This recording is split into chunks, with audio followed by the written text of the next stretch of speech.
Telugu Desam party కేంద్ర కార్యాలయం నుంచి ఇవాళ ఈ మీడియా సమావేశంలో పాల్గొంటూ మీడియా మిత్రులందరికీ కూడా శుభాకాంక్షలను తెలియజేస్తూ ఉన్నాను. ఈరోజు ఈ మీడియా సమావేశంలో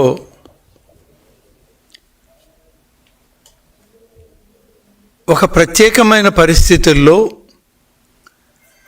ఈ రాష్ట్రంలో అనుకోని విధంగా భగవంతుణ్ణి అలాగే హిందూ ధర్మాన్ని ఆచారాలను రాజకీయ వైకుంఠపాళిలోకి లాగేటువంటి ప్రతిపక్షం ఈ రాష్ట్రంలో ఉండడం బాధాకరం. ఇది ఈ విషయాలపైన మాట్లాడాల్సి రావడం కూడా కొంత బాధను కలిగిస్తూ ఉంది. గడిచిన సంవత్సరం రోజులుగా కూటమి నాయకత్వం, తెలుగుదేశం పార్టీ జాతీయ అధ్యక్షులు, రాష్ట్ర ముఖ్యమంత్రిగా శ్రీ నారా చంద్రబాబు నాయుడు గారు వచ్చాక అనేక విధాల రాష్ట్రంలో గతంలో జరిగినటువంటి దుర్మార్గపు పరిపాలన నుంచి రాష్ట్రాన్ని, ప్రభుత్వాన్ని, ప్రజలని కాపాడడంతో భగవత్ ఆలయాలను కూడా ప్రక్షాళన చేయాలి అనేటువంటి ఆయన నిర్ణయం. మొట్టమొదటగా తిరుమల శ్రీ వెంకటేశ్వర స్వామి ఆశీస్సులు తీసుకొని పరిపాలనకు వచ్చే రోజే ఆయన సనాతన ధర్మాలని, ఆచారాలని కాపాడుతాము, హిందూ ధర్మాలతో పాటు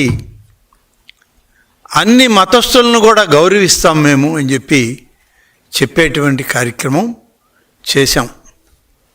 కానీ దురదృష్టం ఏంటంటే ఇవాళ ఉన్నటువంటి రాష్ట్రంలో ప్రతిపక్ష హోదా కూడా లేనటువంటి ప్రతిపక్షం ఈ రాష్ట్రంలో ఉంది. ప్రతిపక్ష హోదాకి అర్హత రానటువంటి నాయకుడు ఇవాళ నేను ప్రతిపక్ష నాయకుడిని అంటాడు. హిందూ మతం మీద నీకు గౌరవం లేకపోవచ్చు, కానీ హిందువులను అందరినీ అవమానపరిచే విధంగా, హిందువులు నిరంతరం ఆరాధించేటువంటి ఆలయాల మీద నీ రాజకీయ క్రీడని నడపాలని చూసేటువంటి నీ విధానం ఇవాళ బాధాకరంగా ఉంది. ఒక విషయం మాత్రం ఇక్కడ చెప్పాలి. ఇప్పటికి అనేక దఫాలుగా మీరు చేసినటువంటి నింద ఆరోపణల్లో కేవలం దేవాలయాల మీద, దేవాదాయ శాఖ పైన, దేవాలయ పాలక మండళ్ల మీద నిరంతరం మీరు విమర్శలు కొనసాగిస్తూనే ఉన్నారు. మరొక ఆలోచన చేయడం లేదు. ఎందుకంటే ఈ రాష్ట్రంలో అన్ని విధాల ఆధ్యాత్మికమైనటువంటి ఈ ఆలయాల పట్ల, ముఖ్యంగా హిందువులు నిరంతరం కొలిచేటువంటి దేవుళ్ళ పట్ల, దేవాలయాల పట్ల, ఆ యొక్క ఆగమ శాస్త్రాల పట్ల ఇవాళ ఈ ప్రభుత్వం ప్రత్యేక దృష్టి సారించింది. ఇది ప్రతి ఒక్కరూ గమనించారు. రాష్ట్ర ప్రజలందరూ చాలా గొప్పగా ఇవాళ ఈ ప్రభుత్వాన్ని మాట్లాడుతూ ఉన్నారు. ఇంత ఆధ్యాత్మికతని పెంపొందించేటువంటి, హిందుత్వాన్ని ప్రచారం చేసేటువంటి, సనాతన ధర్మాలు, ఆచారాలకు కట్టుబడినటువంటి విధానాలు గత ప్రభుత్వంలో లేవు. ఈ ప్రభుత్వంలో ఇప్పటికే ప్రారంభించి 9 మాసాల్లోనే అనేక విధాలుగా ఆలయాలను ప్రక్షాళన చేసినటువంటి ప్రభుత్వం ఇది. నాయకుడిగా ముఖ్యమంత్రి చంద్రబాబు నాయుడు గారిని ఇవాళ ప్రతి ఒక్కరూ కూడా గుర్తు చేసుకునేటువంటి పరిస్థితి. అందుకనేనేమో ప్రతిపక్షం దేవాదాయ శాఖ పట్ల, ఈ యొక్క ఆచార వ్యవహారాల పట్ల, నిత్యం జరిగేటువంటి ధూపదీప నైవేద్యాల పట్ల, మరి ఆధ్యాత్మికత ఉట్టిపడేటువంటి కైంకర్యాల పట్ల ఒక ద్వేషభావాన్ని ఇవాళ రాష్ట్రంలో ఉన్నటువంటి వైఎస్ఆర్ పార్టీ నాయకులు పైనుంచి కింద వరకు, ఆ పార్టీ అధ్యక్షుడి నుంచి కింది స్థాయి కార్యకర్త వరకు ఇవాళ దుర్మార్గమైనటువంటి పద్ధతిలో ఈ వ్యవస్థని నిరంతరం విమర్శల పాలు చేయడానికి ఒక ప్రయత్నం జరుగుతూ ఉంది.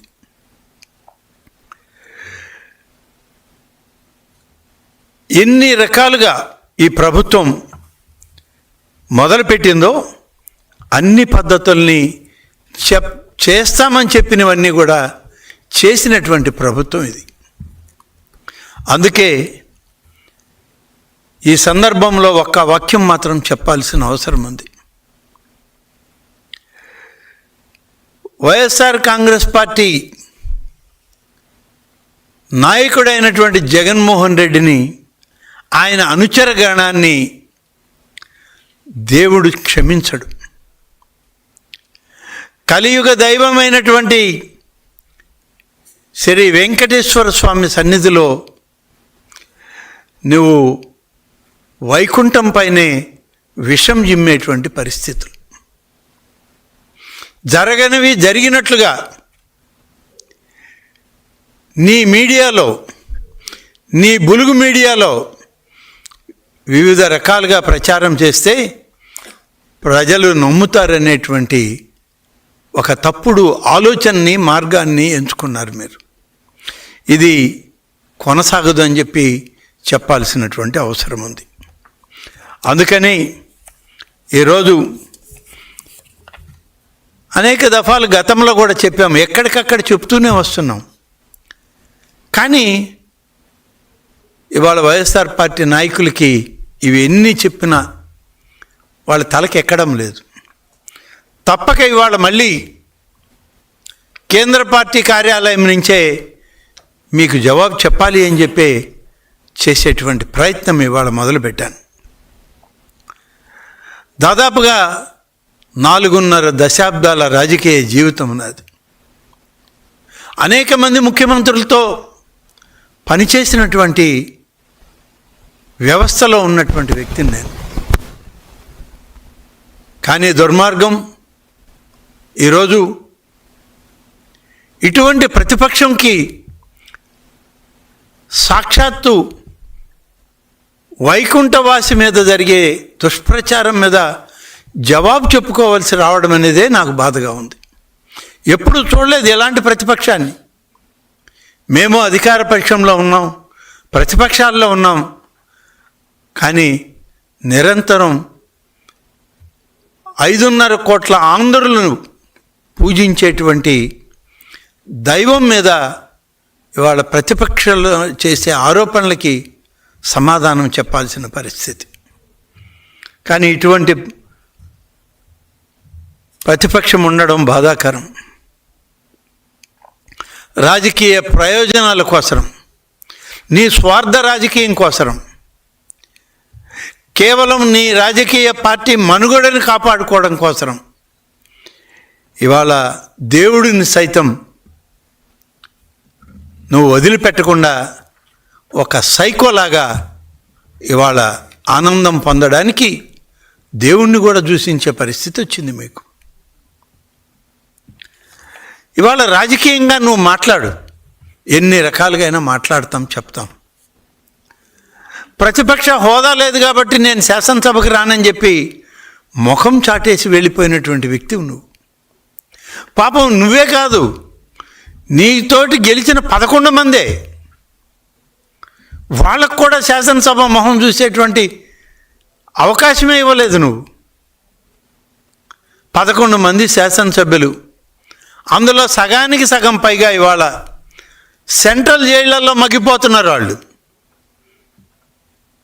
నీ గత పాపాలకి ఇవాళ వాళ్లే నిదర్శనం. ఆ జైలు గోడల మధ్య నలిగిపోతున్నటువంటి వాళ్ళని చూస్తే నీ పాపాల ఫలితం ఇవాళ అనుభవించే పరిస్థితి. అదేవిధంగా ఇవాళ దాదాపుగా ఉమ్మడి ఆంధ్రప్రదేశ్, విడిపోయిన ఆంధ్రప్రదేశ్, ప్రతిపక్షం లేనటువంటి శాసనసభను నేను ఎక్కడ చూడలే. ఇవాళ ఈ శాసనసభనే చూస్తున్నా. 10 మంది ఉన్నా కూడా ఒక్కరున్నా వచ్చిన పార్టీలు చాలా ఉన్నాయి. ఒక్కరున్నా సరే శాసనసభకి వచ్చే పార్టీలు గతంలో చూశాను నేను. కానీ ఈరోజు 10 మంది ఉన్నారు కాబట్టి నేను రాననేటువంటి పరిస్థితి. ఇది నీ రాజకీయ పరిణితి.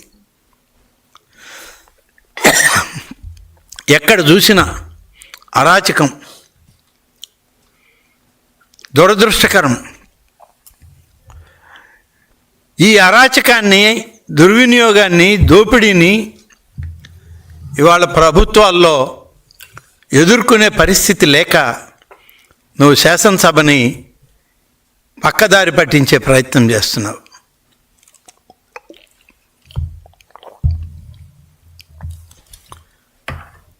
ఏముండదు నీ దగ్గర?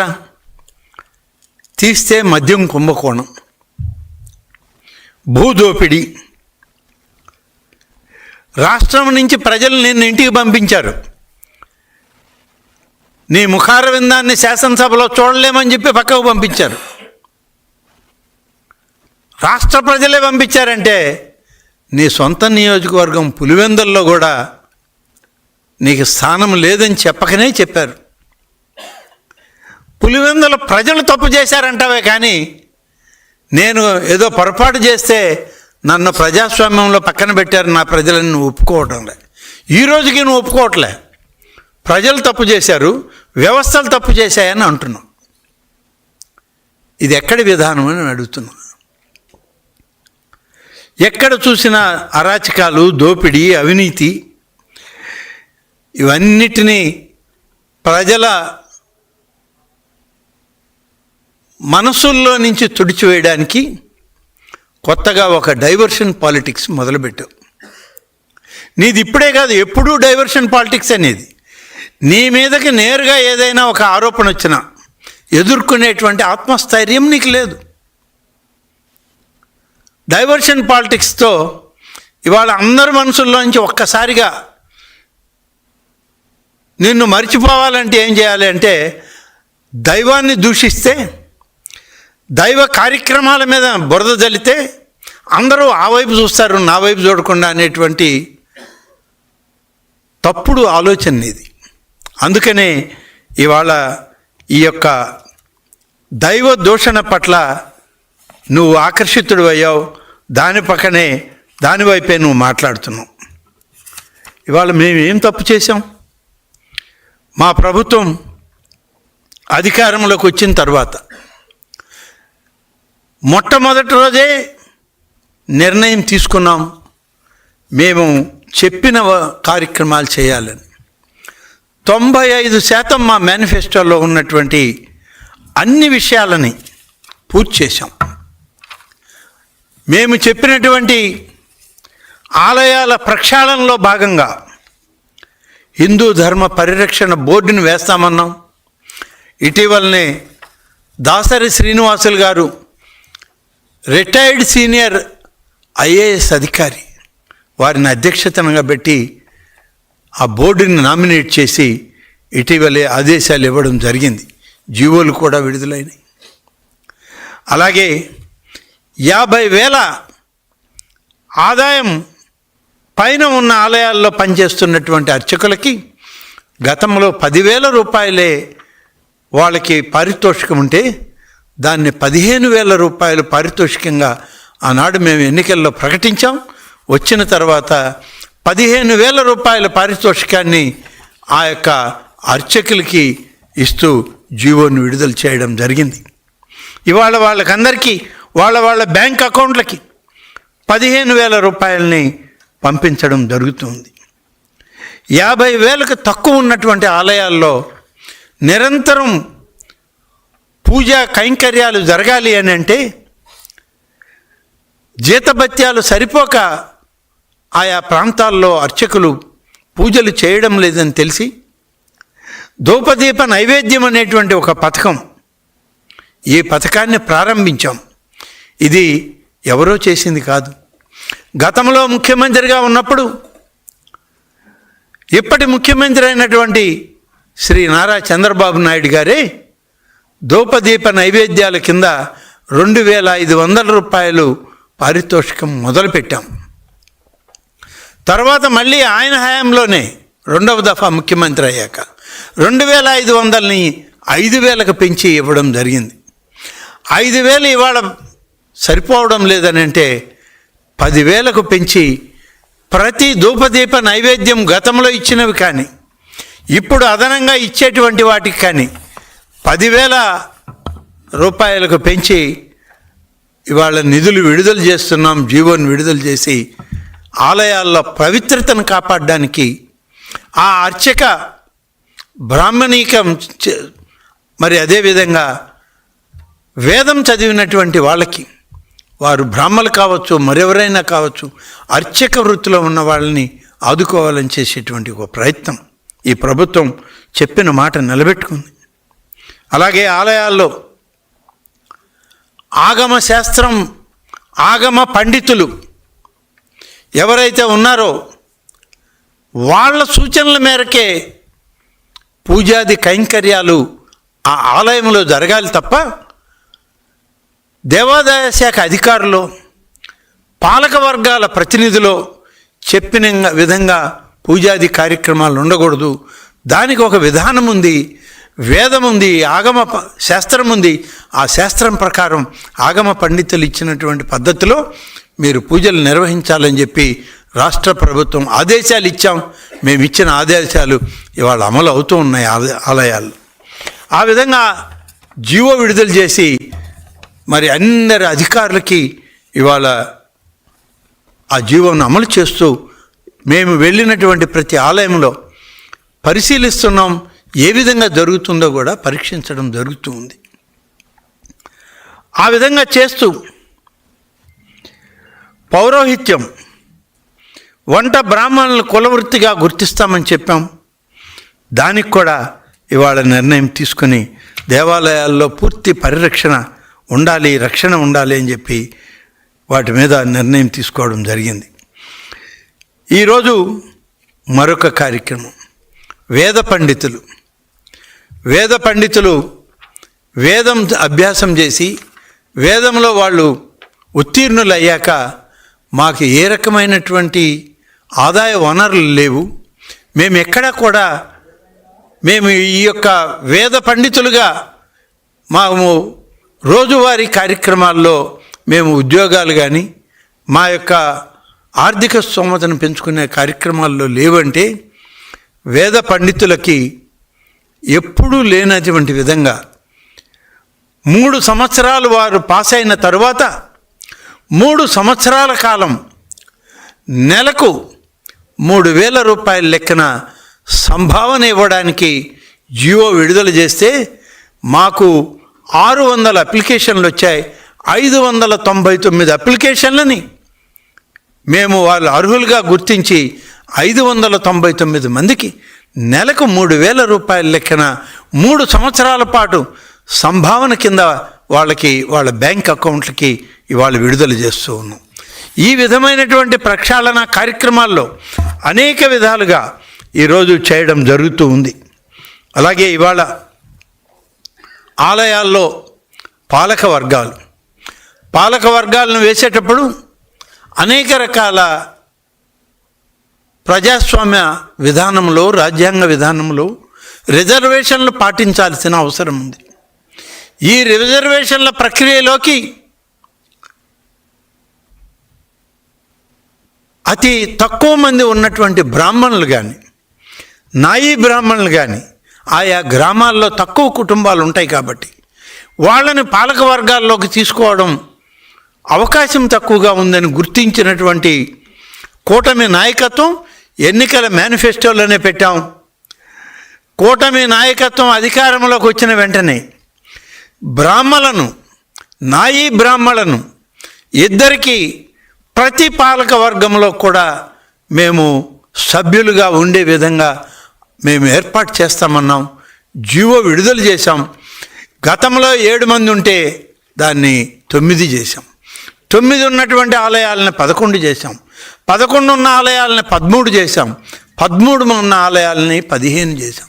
ఈ విధంగా ఇద్దరిని వాళ్ళకి కలుపుతూ మిగిలిన వాళ్ళతో పాటు ఈ ఇద్దరిని కంపల్సరీగా తప్పనిసరిగా వాళ్ళని ఎంపిక చేసుకోవాలి ప్రతి పాలక వర్గంలో అని జీవో ఇచ్చి చట్టాన్నే సవరించాం. వట్టి జీవో ఇవ్వడం కాదు, ఒక మెమో ఇచ్చి సరిపెట్టడం కాదు. శాసనసభలో, శాసన మండలిలో దేవాదాయ శాఖ ప్రక్షాళనలో భాగంగా చట్టాన్ని మార్పు చేసి చట్టంలోనే దీన్ని రూపాంతరం చేసి మేము ఆదేశాలు ఇచ్చి ఆ చట్టాన్ని ఇవాళ అమలు చేస్తూ ఉన్నాం. ప్రతి ఆలయంలో ఇవాళ ఈ యొక్క రాజపత్రాన్ని మేము తీసుకొచ్చి శాసనసభలో చట్టం చేసినటువంటి ఈ పత్రం ద్వారా దీనిలో ప్రతి ఆలయం పాలక మండలిలో ఒక బ్రాహ్మలు, ఒక నాయీ బ్రాహ్మలు ఉండే విధంగా తీసుకురావడం జరిగింది. ఇది ప్రభుత్వం యొక్క విధానం. చెప్పిన మాట ప్రతి ఒక్కటి నెరవేర్చేటువంటి ఆలోచన.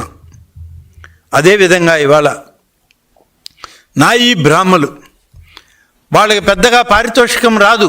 అన్ని ఆలయాల్లో వాళ్ళకి నాయీ బ్రాహ్మలకి ఆదాయం ఉండదు. కొన్ని మధ్య తరహా పెద్ద ఆలయాల్లో మాత్రం వాళ్ళు తలనీలాలు ఇచ్చేవాళ్ళు, మొక్కుబడులకు వచ్చేటువంటి వాళ్ళు కట్టేటువంటి టికెట్ వాళ్ళకే ఇచ్చిన కొంతమందికి 20,000 రూపాయలు కూడా రావడం లేదు ఆదాయం. మరి అటువంటి వాళ్ళని కూడా గుర్తు చేసుకొని చంద్రబాబు నాయుడు గారు ఆలోచన మేరకు తక్కువ వచ్చినా సరే ప్రతి నాయీ బ్రాహ్మణులు ఆలయాల్లో తలనీలాలు ఇచ్చేటువంటి క్షౌర వృత్తి చేసేటువంటి వాళ్ళకి 25,000 రూపాయలు కనీస పారితోషికం ఉండాలని చెప్పి ఆ యొక్క ఆదేశం ఇచ్చాం. దీనికి నిధులు సమకూరుస్తున్నాం. ఆదాయ వనరులుండి ఇచ్చే ఆలయాల్లో ఇచ్చినా కొన్ని ఆదాయ వనరులు లేని ఆలయాల్లో ఉన్నటువంటి వాళ్ళకి రాష్ట్ర ప్రభుత్వం దేవాదాయ శాఖ నుంచి వాళ్ళకి ఎంతమంది ఉంటే అంతమందికి వచ్చేటువంటి ఆదాయాన్ని 25,000కు పెంచడానికి ఇవాళ మా ప్రయత్నం చేసి నిధులు విడుదల చేస్తూ ఉన్నాం. కాబట్టి ఇన్ని విధాలుగా చెప్పిన ప్రతి కార్యక్రమాన్ని నెరవేరుస్తూ ఇవాళ దేవాదాయ శాఖలో గతంలో చంద్రబాబు నాయుడు గారు ముఖ్యమంత్రిగా ఉన్నప్పుడు ఉమ్మడి ఆంధ్రప్రదేశ్లో, విడిపోయిన ఆంధ్రప్రదేశ్లో అప్పుడు ఆయన మంజూరు చేసినటువంటి ఉద్యోగాలను కూడా భర్తీ చేయనటువంటి ప్రభుత్వం గతిన 5 సంవత్సరాలు నిలిచిపోయింది. ఈరోజు 500 ఖాళీలు ఉన్నాయి అనేక విభాగాల్లో మా శాఖలో. వీటన్నిటినీ భర్తీ చేయండి. భర్తీ చేసి దేవాదాయ శాఖని పటిష్టవంతమైనటువంటి శాఖగా దీన్ని రూపుదిద్దండి అని చెప్పి గౌరవ ముఖ్యమంత్రి గారు ఇచ్చిన ఆదేశాల మేరకు దాదాపుగా 500 మంది ఉన్నటువంటి ఖాళీలను భర్తీ చేయడానికి ఇవాళ మా శాఖ సంకల్పించింది. దీనికి తగ్గట్టుగా ఇవాళ నివేదికలను తయారు చేస్తున్నాం. ఇప్పటికే మాకు రాష్ట్ర ఫైనాన్స్ వాళ్ళు కానీ జిఏడి కానీ క్లియరెన్స్ ఇచ్చింది. త్వరలోనే వీటి నియామకాలకి ఆలోచన చేస్తాము, తప్పకుండా చేయడం జరుగుతుంది. ఇవాళ మేము అధికారంలోకి వచ్చాం. అధికారంలోకి వచ్చాక ఆలయాలని పునర్నిర్మాణం చేసే కార్యక్రమం, అలాగే ధూపదీప నైవేద్యాలను ఎక్కువ చేసే కార్యక్రమం చేశాం. మేము చేస్తే దానిలో ధూపదీప నైవేద్యాలను చూస్తే 2015వ సంవత్సరం నుంచి అప్పుడు చంద్రబాబు నాయుడు గారు ముఖ్యమంత్రిగా 2,500 రూపాయలతో మొదలు పెడితే దోపదీప నైవేద్యం 5,000కి మళ్ళీ రెండోసారి ఆయనే పెంచాడు. ఇప్పుడు ఈ 5,000 రూపాయలని 10,000కు పెంచి 2004 జూన్ మాసం తర్వాత వచ్చినటువంటి కూటమి ప్రభుత్వంలో నిర్ణయం తీసుకొని దాదాపు 66,27,00,000 రూపాయలు సంవత్సరానికి మాకు అదనపు భారం పడుతున్నా ఈ ప్రభుత్వం పేద బ్రాహ్మణులకి, పేద అర్చకులకి న్యాయం చేయాలనే ఉద్దేశంతో దాదాపుగా ఇందులో 5,211 మంది ఇవాళ దోపదీప నైవేద్యం తీసుకునే వాళ్ళు ఉన్నారు. ఇంకా కూడా అనేక ఆలయాల నుంచి మాకు అప్లికేషన్లు వస్తున్నాయి, పరిశీలనలో ఉన్నాయి. సెప్టెంబర్ మాసంలో ఈ పరిశీలన పూర్తి చేసి మరింత మందికి దోపదీప నైవేద్యాన్ని తీసుకురావాలనేది మా యొక్క ఆలోచన అని చెప్పి ఈ సందర్భంగా తెలియజేస్తా ఉన్నాను. అలాగే ఆలయ పునర్నిర్మాణ కార్యక్రమం, చాలా ఆలయాలు ఇవాళ పాడుబడిపోయాయి. గతంలో ఎవరో గ్రామంలో ఉన్నటువంటి పెద్ద మోతుబరి రైతులు, భూస్వాములు, జమీందారులు, ఆ ప్రాంతాల్లో ఉన్నటువంటి ధనికులు, రాజులు, ఇలాంటి వాళ్ళు ఎందరో ఆలయాలను నిర్మాణం చేశారు. దానికి వాళ్ళ ఆస్తులు కూడా ఇచ్చారు. కానీ ఇవాళ పాలన లేక, నిధులు సరిపోక ఆలయాలు పాడుబడిపోతున్నాయని చెప్పి గుర్తించింది ఇవాల్టి కూటమి ప్రభుత్వం. అందుకనే కామన్ గుడ్ ఫండ్ ఫండ్స్ నుంచి సిజిఎఫ్ అనేటువంటి ఒక హెడ్ కింద నిధులు మంజూరు చేయాలని చెప్పి ఈరోజు ఈ ప్రభుత్వం నిర్ణయం తీసుకుంది. ఆ ఆలయ నిర్మాణానికి ఎంతైతే ఎస్టిమేట్ వేస్తారో దేవాదాయ శాఖ అధికారులు, ఆ ఎస్టిమేట్కి అందులో రాయలసీమలో కానీ ఉత్తరాంధ్రలో 3 జిల్లాలు కానీ వెనుకబడిన ప్రాంతాలుగా గుర్తించి 20% నిధులు ఆ ప్రాంతం నుంచి ప్రజలు కానీ ఎవరైనా దాతలు ముందుకు వస్తే మిగిలిన 80% దేవాదాయ శాఖ నుంచి ఆలయ పునర్నిర్మాణ కార్యక్రమం చేయడానికి ఆదేశాలు ఇచ్చాం. అలాగే కోస్తాంధ్రలో 30% నిధులు ఎవరైతే దాతలు ముందుకు వస్తారో, ప్రజలు ముందుకు వస్తారో అటువంటి ఆలయాలకి 70% నిధులు దేవాదాయ శాఖ నుంచి ఇచ్చి వాటిని పునర్నిర్మాణం చేసే కార్యక్రమంలో ఇవాళ రాష్ట్ర ప్రభుత్వం పనిచేస్తూ ఉందని చెప్పి మేము మనవి చేస్తూ ఉన్నాం. ఈ 24 నుంచి 2 విడతల్లో 206 ఆలయాలకి ఇప్పటికే మేము ఆ కొత్తగా పనులు మొదలు పెట్టండి అని ఆదేశాలు ఇచ్చాం. మొత్తం మీద ఇది ఒక నిరంతర ప్రక్రియ. ఏదో ఒకరోజు జరిగేది, ఒకరోజు పూర్తయ్యేది కాదు. 2004లో మా ప్రభుత్వం వచ్చాక అనేక విజ్ఞప్తులు వచ్చాయి మాకు. గౌరవ ముఖ్యమంత్రి గారు పోయినటువంటి ప్రాంతాల్లో అనేక మా మంత్రులు పరిశీలనలో ఉన్నప్పుడు ఆ ఆలయాల యొక్క పరిస్థితులను గమనించి పునర్నిర్మాణం కావాలని ప్రజలు కోరితే ఆ ప్రణాళికలను తయారు చేస్తూ ఇవాళ 206 ఆలయాలకి మేము మంజూరులు ఇస్తూ వచ్చాం.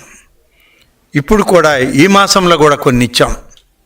ఇప్పుడు దేవాదాయ శాఖలో గతంలో చంద్రబాబు నాయుడు గారు ముఖ్యమంత్రిగా ఉన్న ఈ 2 టర్ముల్లో ఉమ్మడి ఆంధ్రప్రదేశ్, విడిపోయిన ఆంధ్రప్రదేశ్ అప్పుడు 2 దఫాలుగా ఆయన మంజూరు చేసినవి ఆ తర్వాత వచ్చిన ప్రభుత్వం పక్కన పెట్టింది. ఒక్క పని పూర్తి చేయలేదు, మొదలు కాలేదు. ఇవాళ వాటన్నిటినీ కూడా పూర్తి చేసే బాధ్యత ఇవాళ మా ప్రభుత్వం మీదే ఉంది. వాటితోటి ఇవాళ మంజూరు ఇచ్చినటువంటి ఈ 206 పనులను కూడా తీసుకొని మొత్తం 377 పనులు ఈరోజు మొదలుపెట్టి పనులు జరుగుతూ ఉన్నాయి. ఒక 128 ఇటీవలే మంజూరు చేసిన ఆలయాలు మొదలు పెట్టడానికి వాళ్ళు అన్ని ప్రణాళికలు సిద్ధం చేసుకొని టెండర్లు పిలుస్తూ ఉన్నారు. వీటికి అన్నిటికీ దాదాపుగా 778 కోట్ల రూపాయలు ఖర్చు అవుతుంటే ఇప్పటికే పనులు పూర్తయ్యే వాటికి ఇవ్వాల్సిన బిల్లుల కింద 2,80,00,000 రూపాయలు విడుదల చేశాం. ఈ 778 కోట్ల రూపాయలతో ఆలయాల పునర్నిర్మాణ కార్యక్రమం చేస్తాం. తప్పకుండా వీటన్నిటిని పూర్తి చేయడానికి దేవాదాయ శాఖ అనేక విధాలుగా పనిచేస్తుంది. ఈ విధంగా ఒకవైపు ఆగమ విధానాలకు లోబడి సనాతన ధర్మాలని కాపాడుకోవాలి, హిందుత్వాన్ని మనం మరింత బలోపేతం చేయాలి అని ఈ ప్రభుత్వం అన్ని విధాలుగా ప్రయత్నం చేస్తూ ఉంటే, ఇవాళ ప్రపంచంలో ఉన్న హిందువులందరూ కొలిచేటువంటి ఆ దేవదేవుని మీద, ఆ పాలక వర్గాల మీద, ఆ పాలక వర్గాల కమిటీ అధ్యక్షుల మీద నిరంతర ఆరోపణలు. ఒకవైపేమో పశు సంపదను కోల్పోయామంటారు, మరొక వైపేమో సరిగా దర్శనాలు లేవంటారు, ప్రసాదాలు లేవంటారు. ఇవన్నీ ఎక్కడి నుంచి వచ్చిన పరంపర?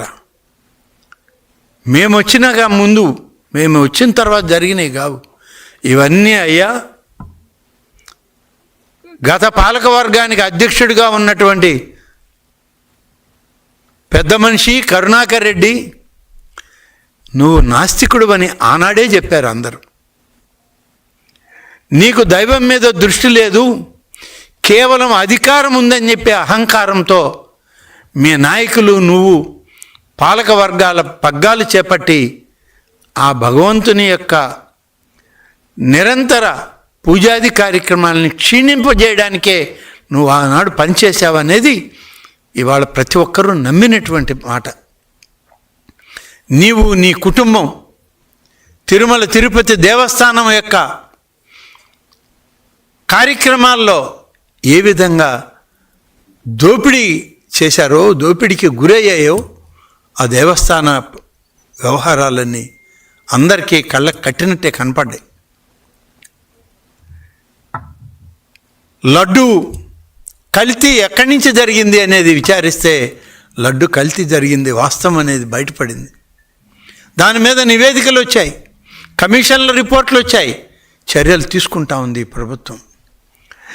సాక్షాత్తు ఎన్నికలకు ముందు 600 కోట్ల రూపాయలు తిరుమల దేవుని యొక్క డబ్బుతో కొత్త సత్రాలు కట్టాలని చెప్పి ఉన్న సత్రాలను పడగొట్టింది నువ్వే కదా. ఎన్నికలకి ఇంకా 4 మాసాలు ఉందనగా ఉన్న భవనాలను కూల్చి 600 కోట్ల రూపాయలతో టెండర్లు పిలిచావంటే నిజంగా భవనాలు నిర్మించడానికా, లేకుంటే ఆ కాంట్రాక్టర్ల దగ్గర కమిషన్లు కొట్టేయడానికా?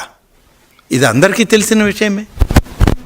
ప్రతి కార్యక్రమంలో మీ అవినీతి బయటపడుతూ ఉంది.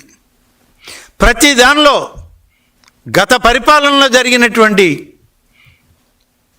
తప్పుడు విధానాలన్నీ ఇవాళ ఆలయాల్లో బయటకు వస్తూ ఉంటే వాటిని సరిచేసేటువంటి ప్రయత్నంలో గడిచిన 12 మాసాలుగా నిరంతరం తలమునకలై ఎప్పటికప్పుడు గౌరవ ముఖ్యమంత్రి చంద్రబాబు నాయుడు గారి యొక్క సలహాలు సూచనలు తీసుకుంటూ ఒకవైపు ఈ రాష్ట్ర ప్రభుత్వాన్ని ఆర్థిక వ్యవస్థను గాడిలో పెట్టాలని చెప్పి నిరంతరం తప్పిస్తున్నటువంటి ఆయనకి మేము కూడా తోడై మరింత ఒత్తిడి చేస్తూ ఈ ఆలయాలని, ఈ ధర్మాన్ని కాపాడడానికి మాకు కూడా సూచనలు ఇవ్వండి, మమ్మల్ని నడిపించండి అని మేము కోరుతూ ముందుకు వస్తూ ఉంటే, ఒక్కటొకటిగా మేము చేసేటువంటి ప్రయత్నం చేస్తూ ఉంటే ఇవాళ హిందూ ఆలయాల మీద, హిందూ పాలక వర్గాల మీద, ఆలయాల కమిటీల మీద, కమిటీ చైర్మన్ల మీద నీ భాష, నువ్వు వాడేటువంటి పదజాలం దేన్ని సూచిస్తాయి? ఎందుకంత ఫ్రస్ట్రేషన్ మీకు?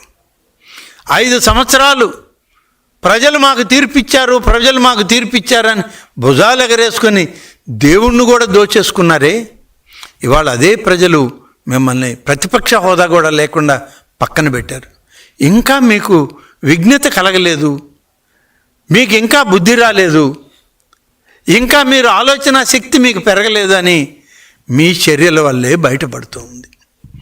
కాబట్టి ప్రజాస్వామ్య వ్యవస్థలో, భారత రాజ్యాంగంలో ప్రజలిచ్చిన తీర్పు ఇవాళ కూటమి నాయకత్వాన్ని, చంద్రబాబు నాయుడు గారి నాయకత్వాన్ని. కాబట్టి మీరు పదే పదే ఆలయాలని, దేవుళ్ళని, దేవతలను, ఆధ్యాత్మికతను, సనాతన ధర్మాలను, హిందూ ధర్మాన్ని ప్రశ్నించి ప్రజల మనసుల్లో మరింత గాయం చేసే ప్రయత్నం చేయొద్దు. చాలా దఫాలు మీకు చెప్పాం, మీరు చేసిన ప్రతి ఆరోపణకి జవాబు చెప్పాం, కానీ మీరు ఇంకా మానుకోలేదు, మళ్ళీ అదే పద్ధతిలో ముందుకు వస్తున్నారు. కానీ నేను ఇవాళ ఈ రాష్ట్ర ప్రజానీకాన్ని కూడా ఈ సందర్భంగా కోరుకుంటా ఉన్నాను, విజ్ఞతతో ఆలోచించండి, మంచి కార్యక్రమాలను మీరు స్వాగతించండి. గత పరిపాలనలో జరిగిన దుర్మార్గపు పరిపాలనను దాటి మేము ఇవాళ సుపరిపాలన అందించే దిశలో భగవత్ ఆలయాలను కూడా చేరువ చేసే కార్యక్రమంలో ప్రతి ఆలయంలో IVRS సిస్టమ్ పెట్టి మీ యొక్క మనోభావాలకు అనుగుణంగా పరిపాలన ఆలయాల్లో కొనసాగాలని, ప్రసాదాలు మొదలుకొని, మీరు కొనే టిక్కెట్ల మొదలుకొని, మీ దర్శనాల దగ్గర నుంచి, మీ పూజ అర్చకుల దగ్గర మీరు చేయించే పూజల దగ్గర నుంచి మీ యొక్క ఆలోచన ప్రకారమే మంచి అనిపించుకోవాలని చేసే తాపత్రయం ఈ కూటమి ప్రభుత్వాన్ని, మా దేవాదాయ శాఖలో పనిచేసేటువంటి మా అందరిది. మమ్మల్ని అదే దృష్టితో, అదే ఆలోచనతో ఇవాళ మా నాయకుడు చంద్రబాబు నాయుడు గారు నడిపిస్తూ ఉన్నారు ఈ ప్రభుత్వాన్ని. కాబట్టి ప్రజలు కూడా ఆలోచించండి. పదే ఇటువంటి ఆరోపణలు చేస్తే ప్రజలు నమ్ముతారనేటువంటి ఒక దుర్మార్గపు ఆలోచన ఇవాళ ప్రతిపక్షానిది, వైఎస్ఆర్ కాంగ్రెస్ పార్టీది, ఆ పార్టీ నాయకుడైన జగన్మోహన్ రెడ్డిది, ఆ పార్టీతో అంటగాగి దోపిడీలకి నాస్తికుడిగా పేరు పొందిన కరుణాకర్ రెడ్డిది. ఇవాళ మళ్ళీ ముందుకు వచ్చి దేవాలయాల గురించి మాట్లాడితే ప్రజల చేత్కరింపులు ఇంకా కూడా మీకు కొనసాగే విధంగా ప్రజలు కూడా ఆలోచించండి. ప్రజల మనోభావాలకు అనుగుణంగానే ఇవాళ ఈ రాష్ట్ర ప్రభుత్వం పనిచేస్తుంది. ముఖ్యమంత్రి గారి ఆలోచనతో మేమందరం అదే ఆలోచనతో ముందుకు పోతాం. దైవమే ఇవాళ మా ప్రభుత్వానికి తోడుగా ఉంది.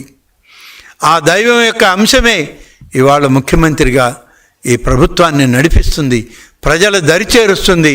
ప్రజలకు సుపరిపాలన అందించడంలో ఈనాటి ప్రభుత్వం పూర్తిగా విజయవంతమై 5 సంవత్సరాల్లో గతంలో జరిగినటువంటి పరిపాలనకి విభిన్నంగా సుపరిపాలనని అందించడంలో 13 మాసాల్లో అనేక మార్పులు తెచ్చాం.